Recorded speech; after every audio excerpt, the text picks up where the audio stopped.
Good evening everyone, welcome to the point.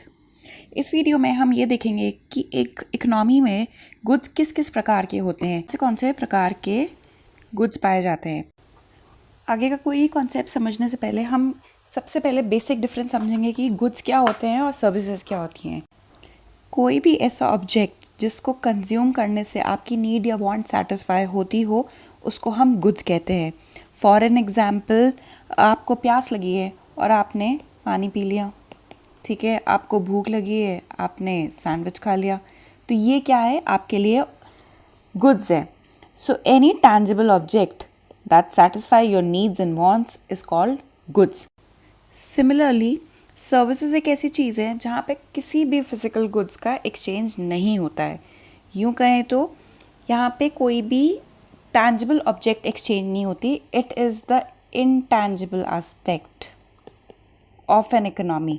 कोई भी intangible का मतलब होता है कोई भी चीज़ जिसको हम छू नहीं सकते, देख नहीं सकते, सिर्फ हम फील कर सकते।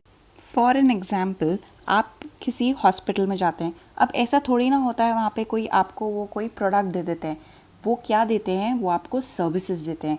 सिमिलरली आप किसी होटल में गए, वहाँ पे आप खाना खाने गए हैं, तो अब वो आपको फूड तो देते ही देते हैं, लेकिन जो वेटर आपको दे रहा है वो क्या है, वो कोई वस्तु थोड़ी है, वो कोई गुड्स थोड़ी है। वो जो वो दे रहे हैं उनको सर्विसेज कहा जाता है। अब बहुत ही एक बेसिक सा डिफरेंस हम समझ लेते हैं कि गुड्स एंड सर्विसेज में क्या होता है। गुड्स एक ऐसी चीज़ है जिसको आप स्टोर कर सकते हैं, जैसे कि आप बटर स्टोर कर सकते हो, बिस्किट स्टोर कर सकते हो। ये गुड्स हैं, आप इन्हें स्टोर कर सकते हैं एंड ये पेरिशेबल नहीं होते हैं। It can be stored and they are not perishable. और अगर हम सर्विसेज की बात करें, हम इन्हें किसी भी जगह स्टोर नहीं कर सकते।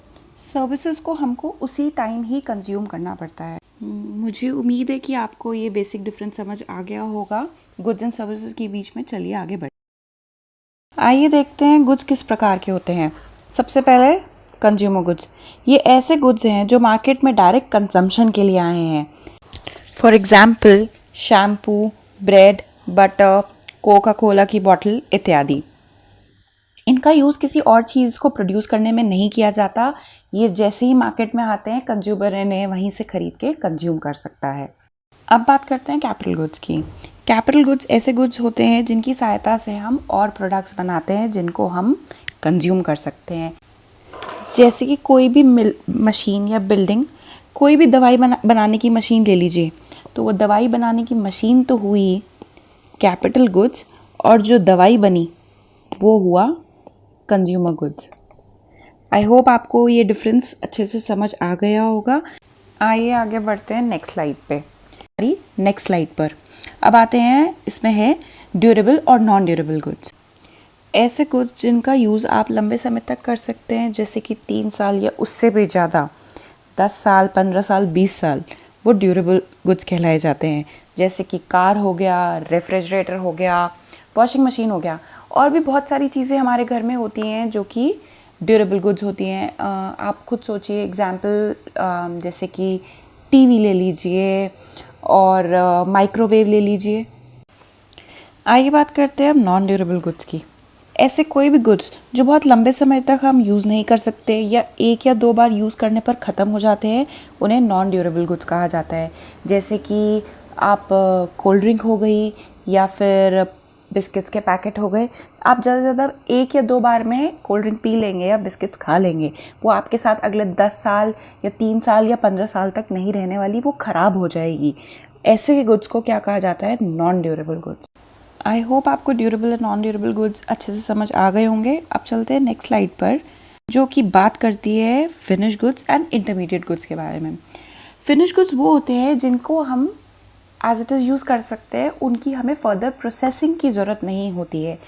जैसे कि एक कार हो गई। कार एक ऐसा प्रोडक्ट है जिसको आप जाके डायरेक्ट शोरूम में जाके ख़रीद सकते हैं, ले सकते हैं और उसको आप इस्तेमाल कर सकते हैं। भाई ऐसा है, आप गए शोरूम में, आपने पैसे दिए, आपने गाड़ी ली और अब आप जाके उसको चला सकते हैं।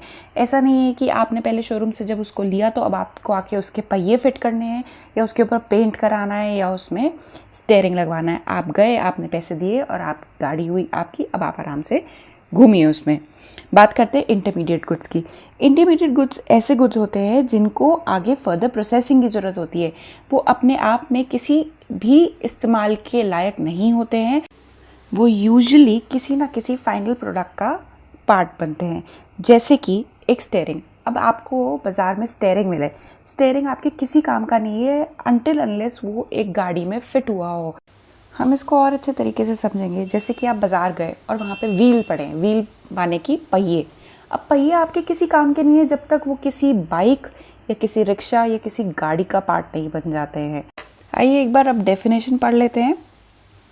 The goods which do not require further processing and can be directly consumed by the consumer is termed as finished goods। जैसे कि मैंने आपको समझाया, ऐसा कोई भी प्रोडक्ट जिसको आप जाके सीधा खरीद के इस्तेमाल कर सकते हैं वो हो गया फिनिश गुड्स। और ऐसे goods which are used in the production of other final goods, जैसे कि एक स्टेयरिंग हो गया, व्हील हो गया, क्लच प्लेट हो गई, इज कॉल्ड इंटरमीडिएट गुड्स। आइए हम नेक्स्ट स्लाइड पे चलते हैं। ये स्लाइड बात कर रही है final goods and white goods के बारे में। आइए समझते हैं इनको भी।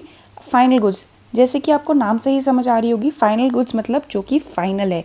आप गए मार्केट, उनको लिया और आपने उनको यूज़ कर लिया, उनके ऊपर आपको और कुछ काम करने की ज़रूरत नहीं है।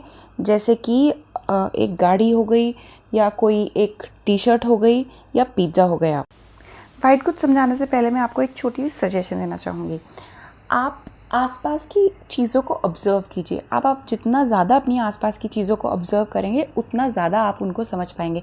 जैसे कि आप मान लीजिए आप किसी कमरे में बैठे हैं, आपने पंखे को देखा, टीवी को देखा, तो आपके दिमाग में सबसे पहले आना चाहिए कि ये क्या है, ये ड्यूरेबल गुड है या नॉन ड्यूरेबल गुड है, फाइनल गुड है, इंटरमीडिएट गुड है। इससे क्या होगा, आपको चीज़ें बेहतर समझ आने लगेगी। आपको कभी भी कॉन्सेप्ट में कन्फ्यूजन नहीं होगी क्योंकि आपने उस चीज़ को अपनी डे टू डे लाइफ से रिलेट करना चालू कर दिया है। अब आप कोई भी डेफिनेशन याद करो और फिर अच्छा फाइनल गुड क्या था, हाँ ये डेफिनेशन, ये एग्जाम्पल, वो कभी ना कभी जाके आप लाइफ में भूल ही जाएंगे। तो मेरी ये सजेशन है कि आप जितना चीज़ों को डे टू डे लाइफ से रिलेट करके पढ़ना सीखेंगे उतना आपको वो याद रहेगा, उतना ही वो आपके लिए एग्ज़ाम में भी बेनिफिशियल रहेगा। आइए चलिए समझते हैं वाइट गुड्स। आजकल हम अपने घर में बहुत अलग अलग तरीके के होम अप्लायंसेस यूज़ करते हैं। जैसे कि एक रेफ्रिजरेटर हो गया, वॉशिंग मशीन हो गई, माइक्रोवेव हो गया, एयर कंडीशनर हो गया, हीटर हो गया, वाटर प्योरीफायर हो गया। इन सब की एक कैटेगरी बना दी गई है और इन्हीं गुड्स को कहा जाता है वाइट गुड्स। अब वाइट गुड्स आप सोच रहे हैं, आप यूजुअली देखेंगे ये सारे जितने भी प्रोडक्ट्स होते हैं, अप्लायंसेस होते हैं, ये वाइट गुड्स होते हैं। तो इसी से एक नया टर्म आया है जिन्हें कहा जाता है वाइट गुड्स। अच्छा, और एक और कैरेक्टरिस्टिक इन प्रोडक्ट्स का ये होता है, ये ड्यूरेबल इन नेचर होते हैं। ड्यूरेबल की डेफिनेशन मैं आपको पहले पढ़ा चुकी हूँ, इन केस आपको क्लियर नहीं है तो आप फिर से पहले वाले स्लाइड्स पे जा सकते हैं और फिर से ड्यूरेबल गुड्स क्या होते हैं उनको समझ के आ सकते हैं। आई होप ये वीडियो आपको आपके कॉन्सेप्ट्स क्लियर करने में आपकी हेल्प करे। So this is all for the video. Thank you so much. Good night.